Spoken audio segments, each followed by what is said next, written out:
Duncan Wood is director of the Wilson Center's Mexico Institute. He joins us to talk about the latest on Mexico's energy reforms.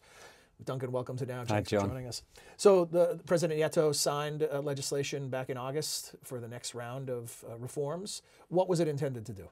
Right, so this process, of course, began about 18 months ago when the president announced that he was going to go for a major energy reform.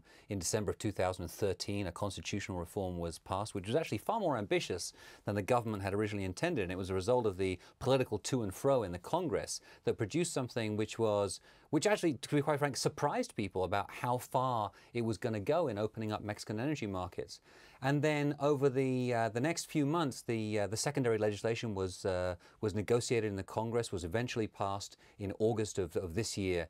And at that moment, the government established a very ambitious, a very aggressive and fast-paced agenda for implementing the energy reform, including forming new regulatory agencies, making sure they're properly staffed, putting in place deadlines for producing regulations. And then, of course, they've got this agenda which is about to begin right now, where they're going to be releasing the contract terms for discussion and for feedback from the private sector. And then beginning in January, they're going to be opening what they call data rooms, where the seismic data from many of the most interesting oil fields in this first round of bidding will be available to private investors to review. Now, what you're describing sounds much more than incremental. Would it be fair to call it transformational? Is it that significant? Absolutely. I mean, many people have used the term that this reform is a game changer.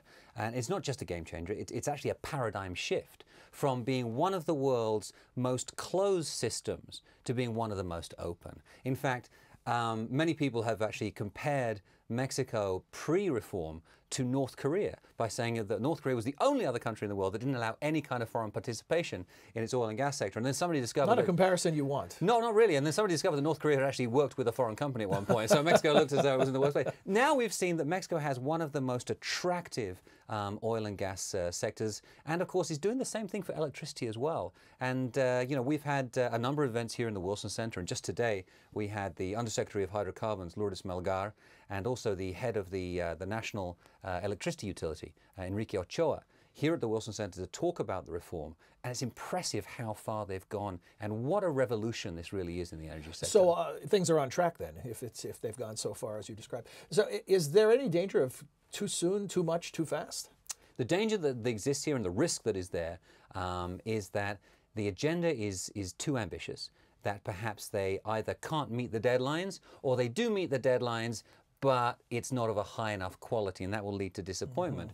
And a lot of firms are actually bringing feedback to the government right now by saying, we're happy if you want to slow it down a little bit, because it's more important to get it right than to get it done on time.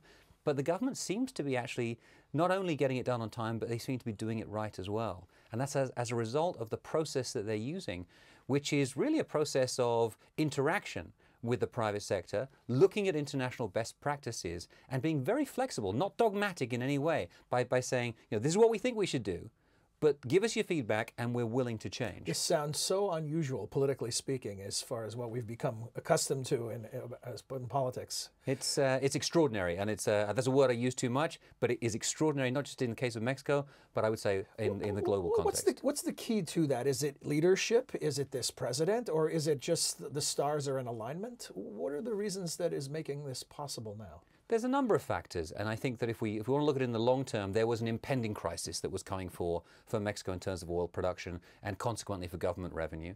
Secondly, this isn't the first time that Mexico has tried to implement an oil reform. The process that happened in 2008 was very useful, not in changing the system, but in changing people's perceptions and recognizing that a crisis was coming. And this time around, we saw that there was a conjunction of political factors. A new president, head of a party that knows how to govern, particularly in terms of economic reforms, and a critical moment in Mexican political history where the opposition parties felt that they were in a position to actually work with the government as opposed to against the government. A final thought for now, Duncan, is talk about the implications for Mexico, for the United States, for North America, for the world. Where are the major implications of success? Right. So implications are huge. First of all, for Mexico, we're talking about receiving massive amounts of investment. Some bankers are talking that about numbers as high as $20 billion over the next couple of years, extra investment coming in because of the energy reform. Secondly, we're talking about producing a lot more oil. Mexico has lost 1 million barrels of production per day over the last 10 years. And over the next 20 years, they expect to actually double their production, or nearly double their production from where they are right now. That means more oil for markets, more oil for exports, and more revenue for the government. But perhaps most importantly, in the short to medium term, what we're looking at is the possibility and the real potential to lower electricity prices in Mexico, which are on average for industrial consumers around 49% higher than they are in the United States, which means that Mexico's economy will become more competitive.